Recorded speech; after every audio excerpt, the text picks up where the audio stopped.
Halo semuanya, selamat datang kembali di video analisa harian XAUUSD bersama Amandana. Dan ini adalah analisa harian XAUUSD pada hari ini tanggal 5 Mei 2025, hari Senin. Seperti biasa, jika kalian semua suka dengan videonya, jangan lupa like dulu videonya, subscribe bagi belum subscribe, hidupkan lonceng dan di share ya.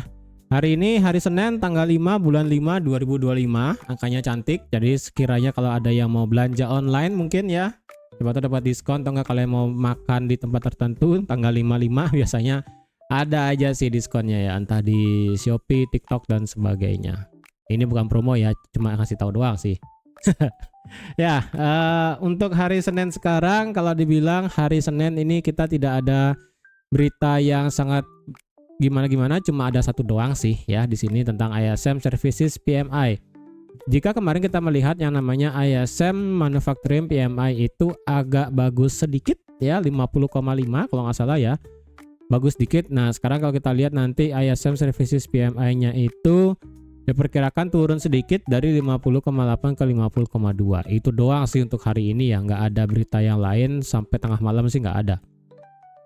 Oke, gimana NFP hari Jumat kemarin? Dar bukan, luar biasa ya. Makanya di sini saya katakan ya, korelasi untuk gold sekarang itu tidak jelas arahnya kemana ya. Yang pasti sih untuk gold itu masih dalam kondisinya adalah antara perang tarif ya, antara dua itu. Jadi kalau perang tarifnya masih ekstrim, ini masih bisa dibeli. Tapi untuk sekarang yang sudah ada kata-kata sedikit damai gitu kan, ini sudah rada mulai dihilangkan gitu sih, sudah mulai rada dijual. Nah kemarin kalau dilihat NFP-nya bagus ya, karena kalau kalian lihat NFP-nya ini kan data sebelumnya memang direvisi turun ya. Data sebelumnya ini kan 228, direvisi turun ke 185. Nah, di sini yang diekspektasikan adalah 130.000. Keluarnya adalah 177. Secara data ini sebenarnya ya, tingkat pertumbuhan NFP-nya itu kalau kalian lihat per bulannya itu sebenarnya rada flat, nggak begitu bagus ya. Dari misalnya dari awal Februari awal 2025 111, kemudian 117, naik 185, kemudian turun ke 177. Tidak terlalu signifikan bagus banget ya. Makanya kemarin itu hasilnya bisa dikatakan cenderung mix ya, tetapi seharusnya ini bisa menguatkan USD ya kan. Walaupun dia di bawah konsensus, tetapi data forecastnya lumayan tinggi bedanya ya kan, beda lagi 47.000, lumayan gitu kan. Maka seharusnya itu kemarin bisa menguatkan USD. Dan kemarin ya, kemarin juga sudah saya katakan kalau sekiranya ada yang mau ngambil sell itu bisa di kategori ini ya, di sekitaran 3270 atau enggak sekitaran ya area inilah ya. Dan kalian bisa lihat aja ketika saya buat kotaknya ini, aduh dikit sekali bedanya ya, naik dikit nggak sampai ke 3270. Kalau bisa lihat di sini harganya itu benar-benar nanggung senanggung-nanggungnya. Ya, kalau misalnya lihat ini marketnya naik sampai 69,19. Kalau sampai 3270 itu cuma beda lagi 81, ya. Beda lagi 0,81. Itu kena 3270. Ya, kemarin kalau dilihat kena kemudian turun, NFP dibuat turun sampai ke 3238, didorong naik lagi sampai 3264, di drop lagi sampai ke 3222. Lumayan ya, ini hasil NFP-nya itu membuat dari mana dia nih ya, dari NFP 2030 ya. Ini dari 32, kalau bisa lihat dari 3258 didorong naik sampai 3263, kemudian turun sampai 3249. 30 menit kemudian marketnya turun sampai 3238, didorong naik lagi sampai 3259. Ini epic loh. Jadi total pada saat NFP itu dari low sampai high-nya itu sejauh 254 pip. Itu luar biasa epic sih. Ya, padahal seharusnya itu membuat USD menguat atau enggak membawa buruk sedikit untuk gold. Tapi ya, wah ini luar biasa sih. Bantingan ke bawah, didorong ke atas lagi, dibanting lagi ke bawah gitu kan, luar biasa epic. Ya, luar biasa epic. Nah, sekarang bagaimana? Dengan data NFP kemarin dengan tingkat pengangguran yang masih flat 4,2, kemudian tingkat pendapatan rata-rata yang masih ya tidak terlalu gimana-gimana. Ini sekali lagi, ini NFP-nya adalah NFP di bulan sebentar, ini NFP bulan apa ya? NFP di bulan April ya. NFP di bulan April yang dimana data tenaga kerja ini baru terdampak sedikit masalah tarif. Tapi sebelum ini sih, sebelumnya tarifnya ini kan bulan April, cuman sekali lagi ini belum terlalu berdampak. Nanti NFP di bulan Juni untuk membaca bulan Mei saya rasa baru akan lumayan ada dampaknya. Ya, saya rasa sih ini belum terlalu gimana-gimana. Hasilnya sih belum terlalu mengindikasikan adanya seharusnya ini potong suku bunga atau enggak, sementara sih ini belum ya. Belum mencirikan sesuatu hal tersebut. Jadi kalau dibilang hasil NFP kemarin saya rasa tidak memberikan dampak signifikan apapun. Oke. Nah, untuk hari ini untuk hari ini sebenarnya kita cuma punya kok ini tidak mau this week ya. Oke. Untuk nanti malam kita cuma ISM Services PMI doang. Ini ada nggak ada sih ya, itu doang. Ya, untuk Services PMI diperkirakan ya 50,8, 50,6, 50,3, nggak akan terlalu gimana-gimana sih ya. Oke. Untuk hari ini saya lupa ngasih tahu sih sebenarnya ya. Saya mau ngasih tahu setiap hari. Sebenarnya sih setiap hari. Ini kenapa? Oke. Ya, lanjut lagi. Untuk di hari Senin setiap awal bulan, maunya saya ngasih tahu tentang data seasonality sih sebenarnya ya. Saya mau ngasih tahu data tentang seasonality. Jadi di sini saya lupa sih kemarin ya. Tapi ya udahlah, nggak apa. Untuk sekarang di bulan Mei ini saya pakai seasonality-nya itu selama 25 tahun terakhir. Ini di sini start dari tahun 2000 ya. Selama bulan Mei kalau dicari ya selama 20 tahun ke belakang, untuk kita bisa bullish adalah sejauh 52%. Berarti di sini masih rada 50-50 ya. Antara market di bulan Mei ini mau bullish atau bearish. Sementara sih untuk data seasonality di bulan Mei adalah bullishnya sebesar 52% selama 20 tahun terakhir. Kalau selama 10 tahun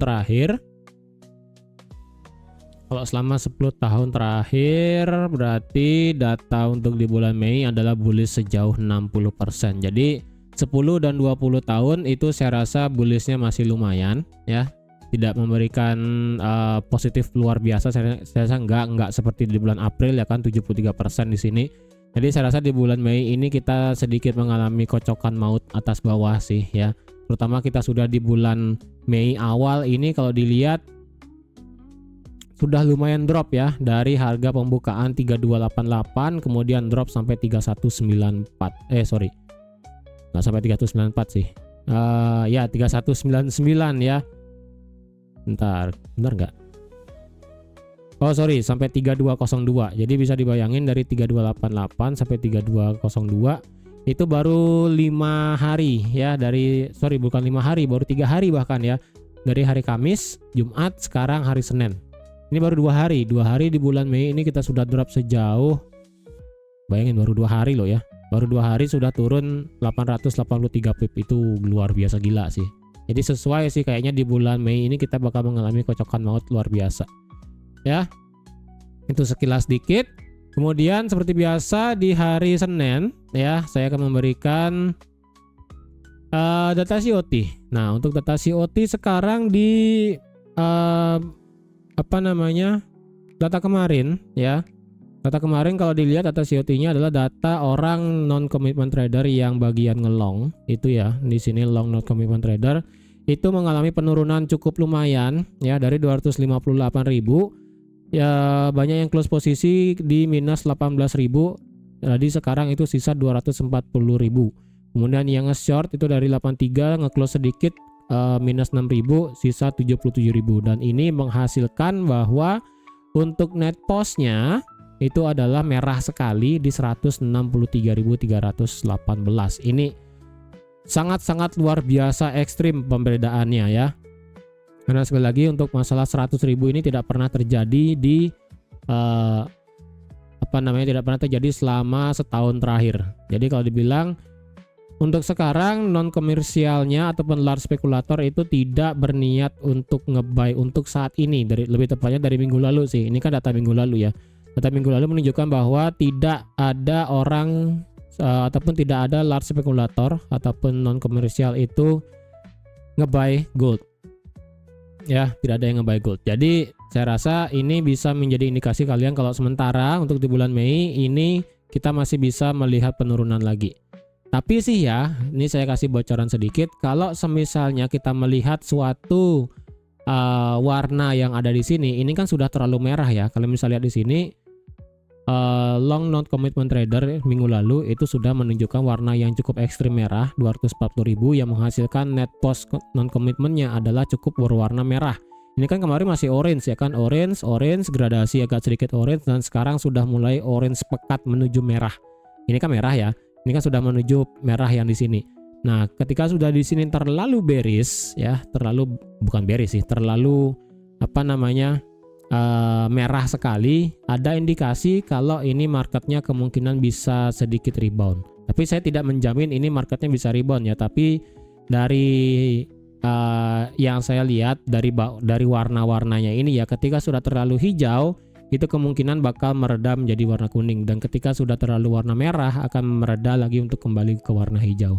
Kemungkinan sih kayak gitu kemarin yang saya baca ya. Jadi saya kasih bocoran sedikit untuk melihat bagaimana data dari komitmen tradernya di sini. Tapi di sini secara fact, secara data yang long itu tidak ada, bukan tidak ada, banyak yang nge-close long yang menghasilkan net postnya itu kecil sekali, hanya 163.000. Ya, jadi hati-hati di sini, belum bisa saya katakan secara data itu sudah mulai buat di-buy untuk jangka panjang. Sementara sih belum ya. Sementara belum. Oke.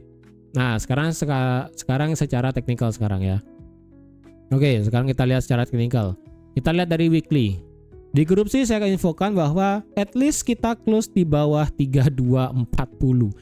Ini kemarin minggunya marketnya kalau misalnya lihat close-nya ya, kalau versi ini ya, versi FXCM itu close 3239. Kemudian versi Oanda itu close-nya 3240. Kemudian versi forex.com ini close-nya adalah 3240. Ini benar-benar nanggungnya luar biasa ya. Ini benar-benar nanggungnya luar biasa. Ini yang saya nggak pengen sih sebenarnya.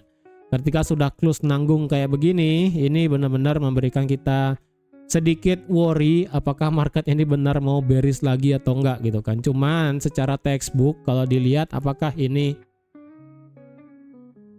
bisa dikatakan sebagai evening star, ini bisa saya katakan sebagai evening star ya, walaupun sekali lagi saya prefer sih tetap di bawah close 40, kalau bisa 38, 37, 35, paling bagus adalah close di bawah ini 35 ya. Tetapi marketnya masih setengah-setengah, tapi saya pribadi ini bisa sih dikatakan secara teori adalah pola evening star, pola candle evening star, 3 candle ya.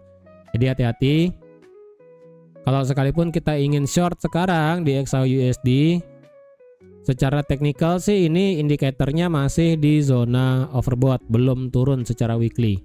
Tapi dengan adanya bentukan candle seperti ini, secara textbook ya, sekali lagi ini secara textbook, secara teori ini bisa dikatakan sebagai evening star, yang berarti kita mengindikasikan adanya penurunan untuk di XAUUSD secara weekly.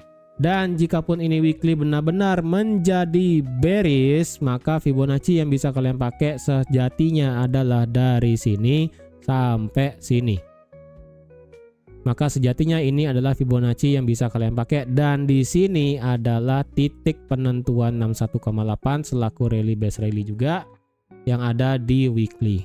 Jika memang market ini prefer buat turun terus jangka panjang, kita tidak melihat dari segi fundamental ya. Cuma kita ngelihat dari segi kalender, cuma ngelihat dari candlestick aja. Maka Fibonacci yang kalian pakai dari sini sampai sini. Maka di sini kalian bisa dapat angka-angka yang bagusnya di sini ya. Hati-hati. Makanya saya katakan memang secara fundamental kita itu melihat yang namanya adanya trade deals ataupun adanya damai sedikit. Masalah Rusia, Ukraina, kemudian Amerika, kemudian Cina juga sudah mulai agak sedikit ya oke gitu kan dengan tarif dan sebagainya.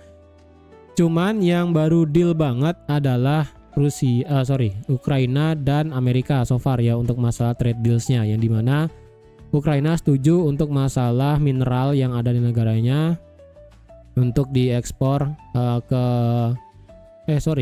ya pokoknya perjanjian apalah saya lupa, pokoknya bagian mineral aja lah pokoknya, saya lupa ya. Pokoknya mereka dealnya itu.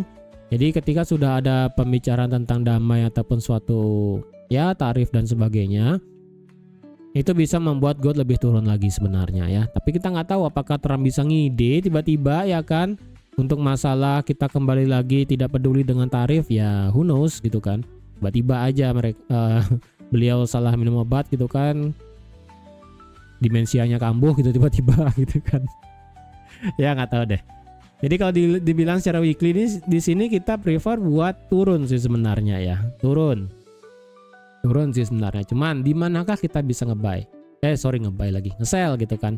Tetap jangka panjang kita nge-buy karena secara weekly ini kita udah nggak ada obat ya. Semenjak harga break 2000 ya, kalian bisa lihat ya, semenjak harga break 2000 market hanya retrace terakhir itu pada saat pemilu Trump. Kemudian setelah pemilu Trump secara weekly kita tidak pernah melihat penurunan. Ya. Jadi kalau tarik Fibo dari sini ke sini, ini berhenti 50%. Kemudian dari sini dari pemilu Trump itu tidak pernah retrace sama sekali. Kalian bisa lihat di sini sampai 23,6, di sini bahkan nggak turun dan kemungkinan bakal terjadi di sini. Kemungkinan, ya masih kemungkinan nih. Oke. Itu dari segi weekly, tapi ingat indikatornya di sini sih masih belum menunjukkan. Sekali lagi ya, indikator di sini hanyalah sebatas untuk melihat momentum aja. Ya.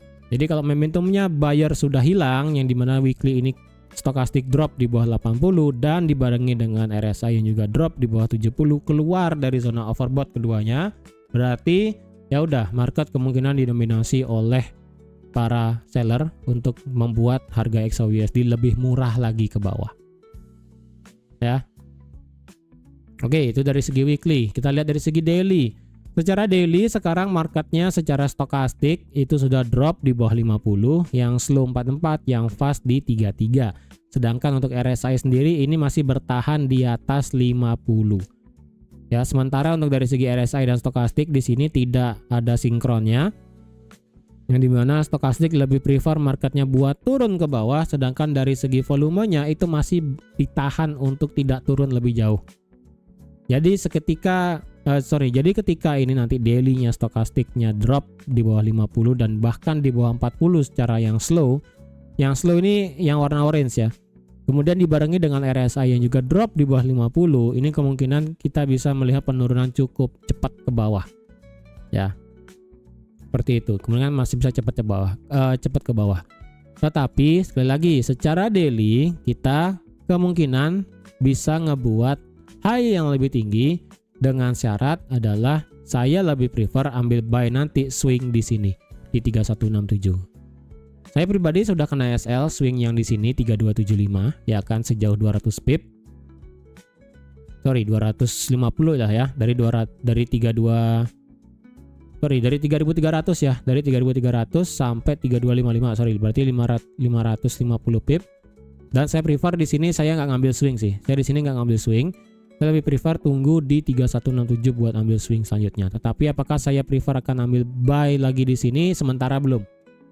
Ya, sementara belum. Memang secara daily kemarin ini kita melihat bentukan doji. Dan apakah hari ini kita bisa membuat pola yang namanya morning star? Jika kita melihat di weekly adalah evening star, apakah daily kita bisa membuat morning star? Saya rasa ini tidak bisa. Kenapa? Karena besaran bearish di hari Kamis itu terlalu besar, sedangkan besaran doji di hari Jumat kemarin itu terlalu kecil. Beda halnya dengan di weekly. Ya. Jadi sekalipun hari ini market close di atas 3270, let's say lah market nanti close-nya di sini 3283 atau 3280, maka bentukan candlenya akan seperti ini. Ya.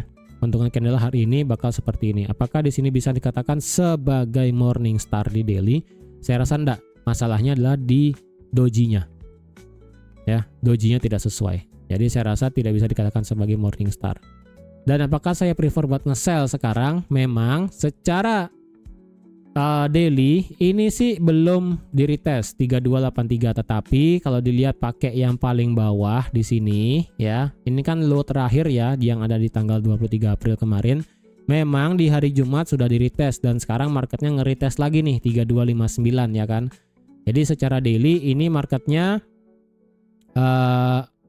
ada kemungkinan buat retest lagi sebelum lanjut turun.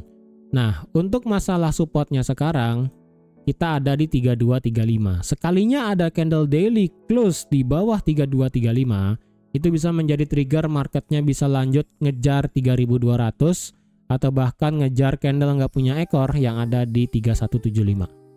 Karena kemarin kalau kita lihat ini kan marketnya drop ngejar candle nggak punya ekor di sini dan juga di sini sebelum lanjut naik dan retest support become resistant. Jadi sekarang kalau marketnya ada close di bawah 3235 hari ini ngeflip bearish ya kan.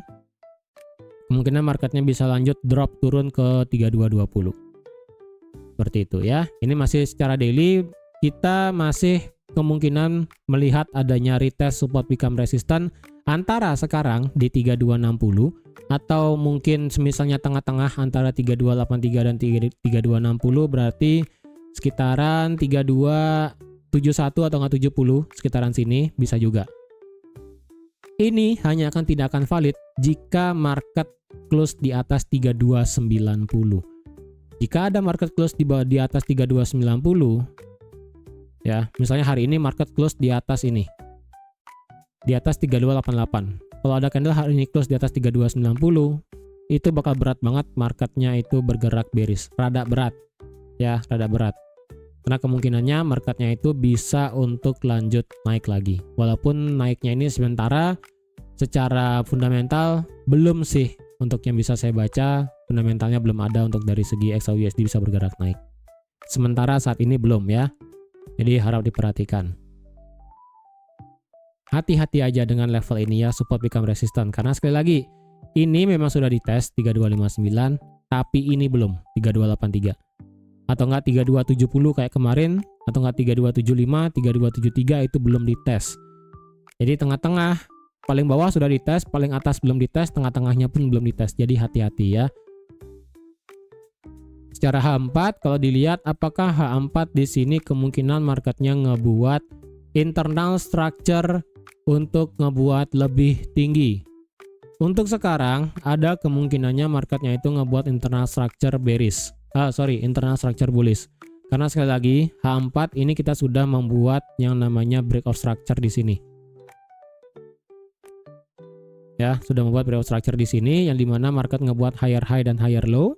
Lower high dan lower low. Dan sekarang market ini nge-retest lagi untuk area ini. Tadi saya katakan apakah ada H4 kemungkinan ngebuat internal structure bullish? Ada. Karena kalau dilihat dari segi H4 berarti kan marketnya bergerak begini ya. Ini high, ya ini, ya anggaplah ini ya. Ini high, ini low, ini high, ini low. Memang sih dia ngebreak low yang ada di sini 3227. Nah kalau dia ini ngebreak, ya, ngebreak di atas 3269, di atas 3270. Nah ada kemungkinan marketnya itu nanti bisa ngebuat higher low yang baru secara internal structure-nya ya. Ataupun misalnya ini nggak usah dipakai ya, kita langsung dari sini. Kemudian di sini, dan kalau dia nanti bergerak naik dan ngebentuk yang namanya higher high, kita akan tunggu apakah nanti marketnya bisa ngebuat higher low atau enggak ya. Jadi kalau misalnya marketnya nggak bisa ngebuat higher low, yang dimana justru marketnya drop jauh ke bawah, ini kemungkinan marketnya bisa lanjut bearish lagi. Berarti di sini hanya sebatas fake out, yang berarti sebatas H4 itu menciptakan yang namanya inducement baru untuk bergerak bearish ke bawah. Ya, seperti itu. Ingat ya, H4 itu kita masih intact banget, entah yang di sini sekali lagi ya, ini low paling rendah 3259 atau enggak yang di sini 3270 atau enggak yang di sini 3283. Jadi ini sekali lagi ya, masih sangat possible banget marketnya turun, cuman sekali lagi ini belum pasti banget marketnya turun. Sementara ini kan marketnya masih naik ya kan. Jadi ini kita lihatlah support become resistannya. Oke, ini support dan resistan baru dites sekali ataupun cuma 2 candle doang. Ya, ini baru dites 1 kali doang, 1 atau enggak 2 kali. Jadi kalau misalnya marketnya ini kan sekarang naik lagi, apakah kita bisa nge-sell? Kita lihat time frame kecil.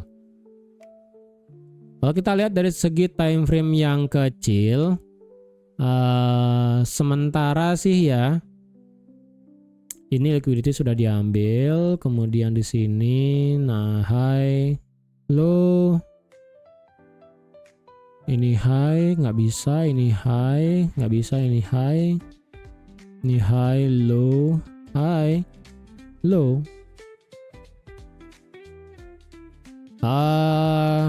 Ini dari segi H1 sih sebenarnya rada susah buat kita ambil buy juga ya kan.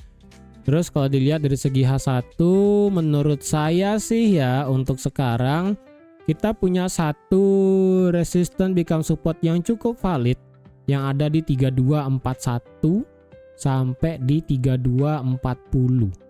Ini adalah suatu resistance 3244 deh ya. 3244 sampai 3240 ini adalah valid resistance become support dan juga support become resistance yang ada di time frame H1.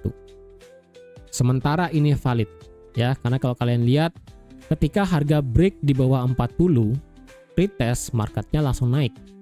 Sama halnya dengan di sini, market break di bawah 40 retest sedikit kemudian turun. Sekarang marketnya breakout di atas 44 retest kemudian sekarang marketnya naik.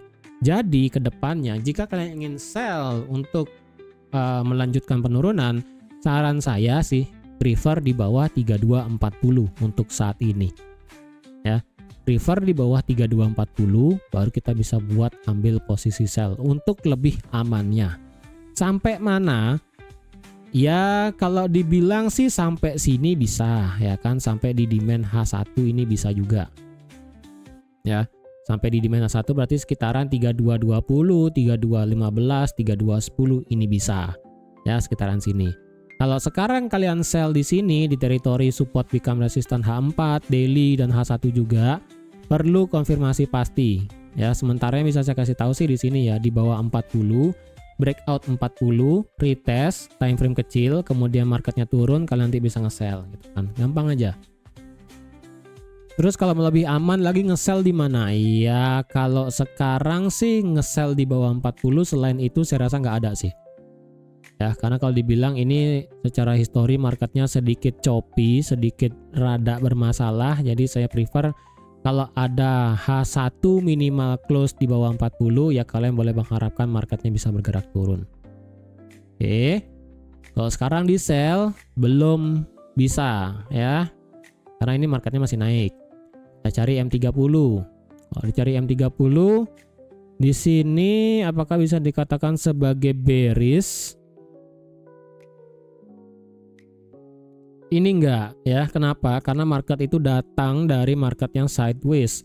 Terkecuali kenapa saya katakan ini sideways tadi ya? Di sini 3 candle di sini, 4 sih ya. 1 2 3 4 gitu kan. 4 candle di sini dari yang merah hijau, kemudian hijau, kemudian drop turun, itu 4 candle itu yang tidak bagus sebenarnya. Terkecuali ketika marketnya ini naik ya kan. Ini kan naik nih, naik, drop, naik, retest dan drop. Nah, ini baru bisa saya katakan sebagai area supply ataupun sebagai bearish order block. Tapi marketnya ketika naik turun naik begini, drop, sideways, fake out, drop lagi. Nah, ini tidak bisa dikatakan sebagai bearish order block ataupun supply yang bagus buat di sell. Itu aja. Ya. Karena masalahnya sideways ini nih. Kecuali ya, saya masih toleransikan kalau ini ketika dia kemarin naik, drop, kemudian ini kan kena 40 ya kan? Naik. Ketika naik satu candle turun, kemudian naik lagi dan drop, itu saya masih prefer ngelihatnya sebagai bearish order block. Karena berarti dia nge-respect ini, kemudian dia merespect trendline di sini, nge-retest, kemudian nanti dia turun. Saya prefer seperti itu. Masalahnya ini terlalu banyak sideways-nya. Lebih satu candle sih, ini yang bikin problem nih. Candle yang di jam 10 malam nih. Itu doang. Jadi nggak begitu bagus buat ambil sell. Oke, M15 ini marketnya gila banget naiknya untuk hari ini.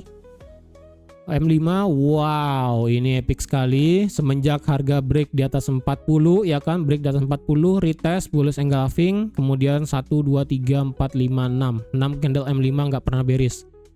Wow, itu epic ya. Kalau dicari di mana kita bisa nge-sell yang bagus. Kalau di atas di sini nggak ada yang bagus.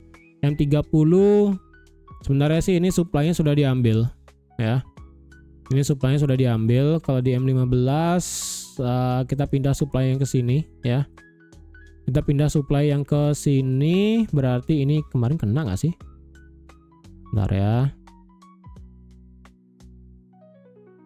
Ini 326903. Pas banget kena ya. Kemungkinan kita tunggu nge-sell di sini lagi ya. Berarti sekitaran 3270. Nanti baru bisa nge-sell lagi. Sementara sih ini belum ya. Sementara ini belum banget kita buat nge-sell karena di atas di sini nggak ada ini ya. Sampai M5 pun ini sudah diambil ya. Ini juga ini nggak ada di respect ini high-nya di sini. Karena tadi ya M30-nya datang dari zona sideways soalnya.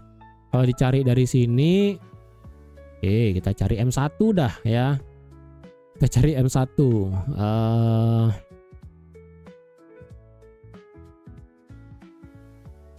Let's say di sini ya, kita tes. Serat. Oke, belum kena.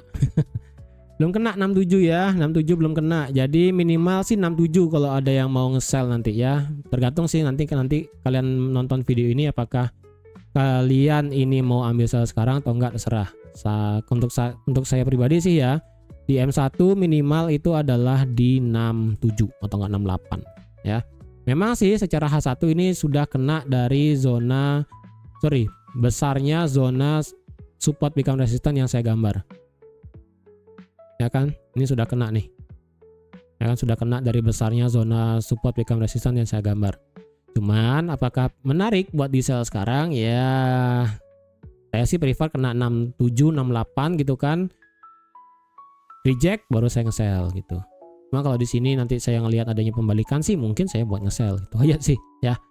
Sementara sih ini belum bisa di sell dari segi time frame M15 dan H1 ke bawah. Ya sorry, dari M15 sampai H1 belum ada buat di sell banget ya. Jadi jangan dipaksain. Oke. Kalau ada yang mau nekat sell luar biasa, nekat nggak pakai obat, sementara adalah kalau ada marketnya drop di bawah 56. Tapi itu terlalu berbahaya sih ya. Itu M3 nih soalnya ya. Ini M3 nih. Mana ya? Tetap sih nge-sell kalau mau cari aman di bawah 40, udah titik sih. Itu titik. Kalau nge-buy di sini bagaimana? Di resistance become supportnya di 44 sampai 40 ya silakan, nggak masalah. Karena ini kan sekali lagi ini masih di respect ya kan. Minimal H1 tidak break di bawah 40. Jadi sementara kalau kalian ingin ngide buy di sini, oke, masalah ya kan. Jadi selama itu marketnya masih di atas 40 untuk sekarang kita masih oke buat ambil posisi buy untuk sekarang. Kalau nge-sell di teritori ini, tunggu tadilah ya, minimal nih sekarang sudah mau naik ke 69. Oke, sudah tembus. Sudah tembus 69. Sementara sih secara news saya tidak melihat apapun di sini. Padahal di sini kalau kalian lihat, I will lower China tariff at some point. Tarifnya dikecilin. Nah, cuman saya nggak tahu deh ya. Ini sudah kena 69, 70 juga sudah kena. Jadi kalau ada yang ini buat sell, saya sih kemungkinan buat nge-sell hari ini sih. Oke, jadi saran sekian dulu ya untuk analisa XAUUSD pada hari ini. Terima kasih sudah nonton video sampai habis. Terima kasih juga sudah like, share, dan subscribe seperti biasa. Dan kalau semisalnya marketnya H1, ini saya update sedikit, break di atas 3275 ya. Ini high di sini. Jika market H1 close di atas 3275, hati-hati buat nge-sell. Better marketnya tunggu balik ke bawah baru buat nge-sell ya. Jadi sekian dulu dan sampai jumpa lagi di analisa harian XAUUSD selanjutnya. Bye bye.